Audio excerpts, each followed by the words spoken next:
Hello students, welcome to our channel Pahalwan Gurudin Group of Colleges. Myself Rifa Parveen, designated as Assistant Professor in the Agriculture Department of this college. Today I am going to teach you water erosion. Before starting the lecture, please do subscribe our channel and press the bell icon for notifications of more such videos. Also watch the video till end. So let's get started. What is water erosion? Water erosion is the detachment and removal of soil material by water. Detachment और removal का मतलब क्या होता है? Detachment का मतलब होता है एक चीज़ का दूसरी चीज़ से अलग हो जाना, और रिमूवल का मतलब होता है एक चीज़ से दूसरी चीज़ को हटाना। तो जब सॉइल का सरफेस से डिटैचमेंट होता है या रिमूवल होता है वाटर के द्वारा, तो वो क्या कहलाता है? अपना वाटर इरोजन कहलाता है। द प्रोसेस में भी नेचुरल और एसिलरेटेड बाय ह्यूमन एक्टिविटी। और ये जो प्रोसेस होता है वो कैसा होता है? या तो ये नेचुरल होगा, या नेचुरल अपन एग्जाम्पल ले सकते हैं बारिश के द्वारा, या फिर ये कैसा होता है? एसिलरेटेड होता है ह्यूमन एक्टिविटी के द्वारा। ह्यूमन एक्टिविटी के द्वारा कैसे होता है ये? या तो इरिगेशन से होगा, या ग्रेजिंग जो होती है उसकी वजह से होगा, डिफॉरेस्टेशन की वजह से होगा। तो ये इस तरीके से ये नेचुरल और एसिलरेटेड होता है। ठीक है। फिर उसके बाद तो रेट ऑफ इरोजन में भी very slow to very rapid depending on the soil, landscape and weather conditions. और जो इसका जो इरोजन की जो स्पीड होती है, जो इसकी रेट होती है, वो या तो बहुत स्लो होगी, या बहुत ज़्यादा रैपिड होगी, या फास्ट होगी। और ये किस चीज़ पे डिपेंड करता है? ये सॉइल पे डिपेंड करता है। अगर सॉइल लूज़ होगी तो ज़्यादा फास्ट इरोजन होगा, और अगर जो सॉइल है वो कॉम्पैक्ट होगी तो कैसा इरोजन होगा? स्लो इरोजन होगा। फिर ये लैंडस्केप पे कैसे होता है? अगर आपकी लैंड जो है वो अगर स्लोपी लैंड है, तो ज़्यादा स्लोपी है तो इसकी जो स्पीड होगी वो ज़्यादा होगी इरोजन की, और अगर वो कम स्लोपी है तो जिसकी स्पीड होगी वो कैसी होगी? कम होगी। और वेदर कंडीशन से कैसे? अगर बारिश ज़्यादा होती है तो इरोजन की स्पीड ज़्यादा होगी, इरोजन ज़्यादा होगा, और अगर बारिश कम होगी तो जो इरोजन है वो कम होगा। अब हम पढ़ते हैं फैक्टर्स अफेक्टिंग वाटर इरोजन। सबसे पहले कौन सा फैक्टर है? अपना क्लाइमेटिक फैक्टर है। ठीक है। क्लाइमेटिक फैक्टर्स में क्या आता है? Rainfall characteristics, atmospheric temperature and wind velocity. Rainfall characteristics किस तरीके से अफेक्ट करता है? अगर आपकी रेनफॉल ज़्यादा तेज़ होगी, रेनफॉल की स्पीड ज़्यादा होगी, तेज़ होगी वो, तो जो इरोजन है वो ज़्यादा होगा। ठीक है। अगर आपकी और जो रेनफॉल का जो अमाउंट है, अगर रेनफॉल का अमाउंट ज़्यादा होगा तो इरोजन ज़्यादा होगा, और अगर रेनफॉल का अमाउंट कम होगा तो इरोजन कम होगा। और एक चीज़ और इफेक्ट करती है, वो होता है रेन ड्रॉप्स जो होती हैं उसका साइज़। अगर रेन ड्रॉप्स का साइज़ ज़्यादा है तो ज़मीन पर ज़्यादा फोर्स लगेगा, तो उससे जो सॉइल के जो पार्टिकल्स होते हैं वो एक जगह से दूसरी जगह पर ज़्यादा दूर तक जाएंगे, और अगर उसका साइज़ कम होगा, कम फोर्स लगेगा, तो वो कम दूरी पर जाएंगे। ठीक है। नेक्स्ट क्या है? Atmospheric temperature. एटमॉस्फेरिक टेम्परेचर जो रहता है वो सबसे फर्स्ट स्टेज जो होती है इरोजन की, उसकी प्रिपरेशन करता है। वो कैसे? जब क्या होता है, जो हीटिंग और कूलिंग होती है टेम्परेचर की वजह से, जब ज़्यादा गर्मी होती है तो जो रॉक्स होते हैं वो एक्सपैंड होते हैं, फिर जब टेम्परेचर कम हो जाता है तो फिर वो कॉन्ट्रैक्ट होते हैं। फिर इसी एक्सपेंशन और कॉन्ट्रैक्शन की वजह से जो रॉक्स होते हैं उनकी वेदरिंग होती है, रॉक्स टूट जाते हैं, और जब रॉक्स टूट जाते हैं तो सॉइल बनती है उससे। तो ये सबसे पहली स्टेज होती है अपनी इरोजन की। इस तरीके से एटमॉस्फेरिक टेम्परेचर जो है वो इरोजन को अफेक्ट करता है। फिर उसके बाद विंड वेलोसिटी।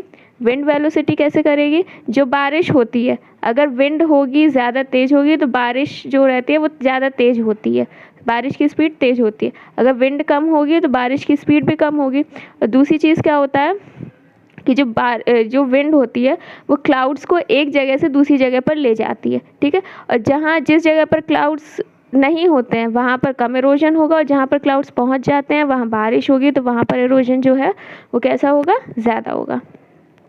फिर नेक्स्ट है अपना सॉइल कैरेक्टरिस्टिक्स। सॉइल कैरेक्टरिस्टिक्स किस तरीके से अफेक्ट करता है? जो इन्फिल्ट्रेशन रेट होती है सॉइल की, तो वो अफेक्ट करती है।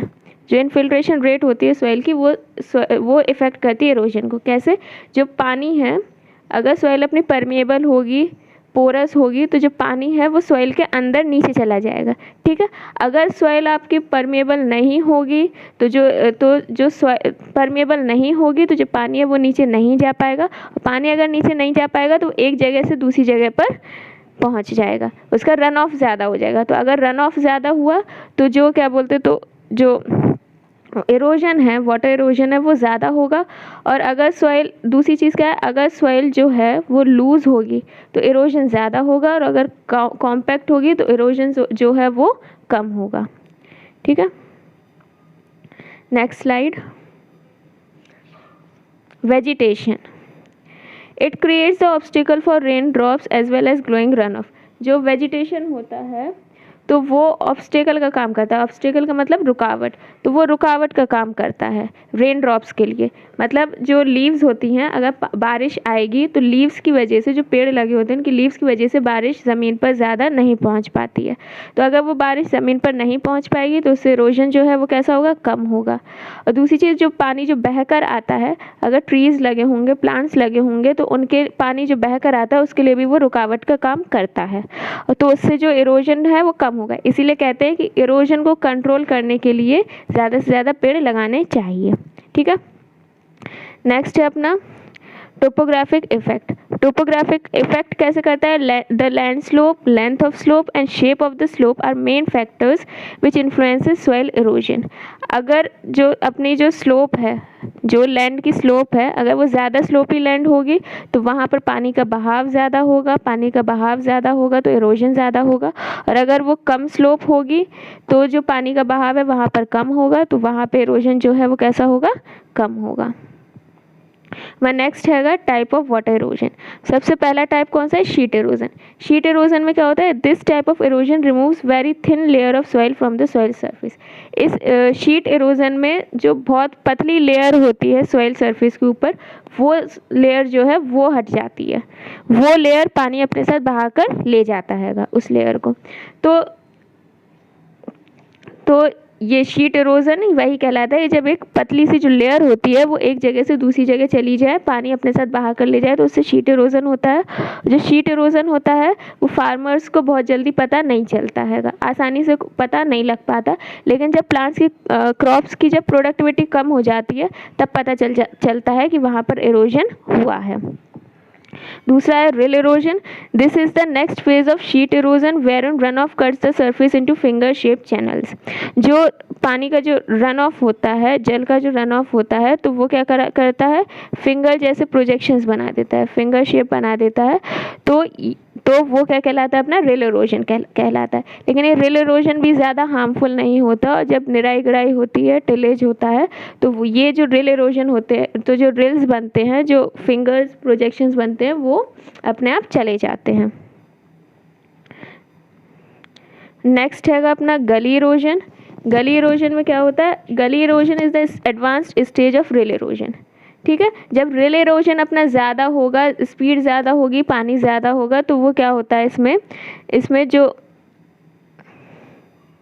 इसमें मोटी मोटी फिंगर्स, गहरी वो बन जाते हैं, फिंगर्स बन जाते हैं, इसमें गहरे फिंगर्स बन जाते हैं गली इरोजन में। ठीक है, और ये गली इरोजन में अपन चाहे जितना टिलेज कर लो, लेकिन ये गली इरोजन कभी गायब नहीं होते हैं और ये ज़्यादा नुकसान पहुंचाते हैं। रिल इरोजन के कंपैरिजन में गली इरोजन जो है वो ज़्यादा नुकसान पहुंचाता है। फिर नेक्स्ट हैगा stream bank erosion. Stream bank erosion में क्या होता है, जो स्ट्रीम बैंक इरोजन में क्या होता है, जो रिवर्स होती हैं, तो वहाँ की जो किनार होती है रिवर्स की, तो बारिश, तो जो पानी बहता है स्ट्रीम्स में, तो वो अपने साथ उन किनार की जो मृदा होती है, जो सॉइल होती है, उसको अपने साथ बहाकर ले जाता है। किनार की जो मृदा होती है, सॉइल होती है, उसको अपने साथ क्या करता है, बहाकर ले जाता है। तो उससे क्या होता है, जो वो वहाँ की जो फर्टिलिटी होती है वो कम हो जाती है, वहाँ पर इरोजन होता है। ठीक है, और अगर स्पीड कम होगी तो जो दूसरी जगह से जो सॉइल आ रही है वो वहाँ पर जाकर इकट्ठा हो जाती है। ठीक है, ये था अपना स्ट्रीम बैंक इरोजन में। Now the next type of erosion is seashore erosion. Seashore erosion, the kinetic energy of sea waves acting on the shoreline results in loss of coastal lines. क्या होता है जो seashore erosion में, कि जो sea waves होती हैं, तो आपके sea shore यानी कि जो बीच होता है, जो समुद्र का किनारा होता है, तो वहाँ पर समुद्र का पानी आकर उसको, उसकी जो सॉइल होती है उसको या तो बहा कर ले जाएगा, या उसकी जो किनार होती है, जो किनारा होता है, उसको वो काट कर ले जाएगा, जो मृदा होती है उसको काट कर ले जाएगा अपने साथ। फिर नेक्स्ट हैगा स्लिप और लैंडस्लाइड इरोजन। इरोजन, इसमें क्या होता है, the loose mass of soil on steep land slides down causing heavy damage not only to the land surface but also to the highways and mountain regions. Landslide erosion में क्या होता है, जो mountains होते हैं उसकी जो सॉइल होती है, जो लूज वाली सॉइल होती है, वो मॉइस्चर की वजह से नीचे खिसकती हुई आ जाती है, ठीक है। और वो जब नीचे खिसकती हुई आएगी, उधर स्टीप लैंड्स भी रहते हैं तो नीचे खिसकती हुई आएगी जब, तो ये लैंड सरफेस को भी बहुत नुकसान पहुंचाती है और जो हाईवेज होते हैं जो माउंटेन रीजन्स के पास, उन हाईवेज को भी बहुत नुकसान पहुंचाती है, ठीक है। नेक्स्ट हैगा road side erosion. Excavated material from road construction and hillside erosion are generally the source of large quantities of sediments causing damage to agricultural land located downstream। जो रोड साइड इरोजन्स होते हैं वहाँ पर क्या होता है कि जो कंस्ट्रक्शन का वर्क हुआ रहता है, तो कंस्ट्रक्शन का जो वर्क होता है रोड वाला कंस्ट्रक्शन का, तो वहाँ पर सॉइल इकट्ठा हो जाती है खूब सारी, ठीक है। और फिर जब बारिश होती है तो वो सॉइल जो है, वो बारिश जो है उस सॉइल को बहा कर ले जाएगी अपने साथ, तो इस वजह से उधर पे इरोजन ज़्यादा होता है और इसी वजह से होता है इरोजन। अगर रोड साइड पे ट्रीज़ प्लांट रहेंगे तो वहाँ का जो इरोजन है वो कैसा होगा, वो कम होगा, ठीक है। That's all for today's. If you like our video please like it, comment it and share the video. Thank you.